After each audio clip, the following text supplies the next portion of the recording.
Awe sta di visita na Maria Regina School. Bangwa Kiko, nanting di contanos. Met wie spreek ik? Met Suzanne.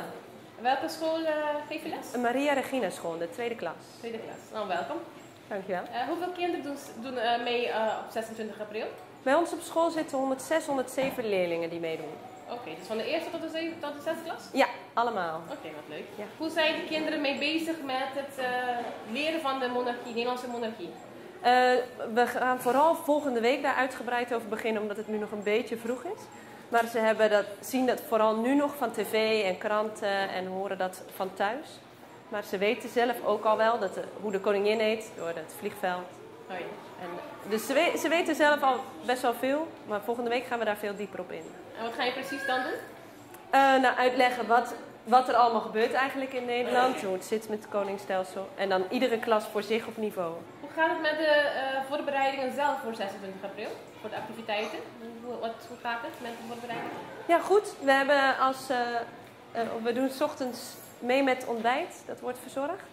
En daarna is het eigenlijk nog een beetje geheim, dus ik ga het niet te veel vertellen. Oké, leuk. En daarna hebben we een planning gemaakt om een leuke activiteit met de hele school. Waar we ook de school verdelen in 2 groepen, onderbouw en bovenbouw. Welke spelletje denk je dat het leukste zal zijn op die dag? Ik denk het troondragen, omdat ze daarbij moeten samenwerken. Oh. En dan moeten ze dus met meerdere een troon dragen, via een parcours en daar punten mee verdienen. Oké, wat goed. Wat maakt jullie school het uniekste en leukste school vergeleken met alle andere scholen op Aruba? Nou, onze school maakt het zo leuk omdat wij eigenlijk een hele kleine school zijn op Aruba.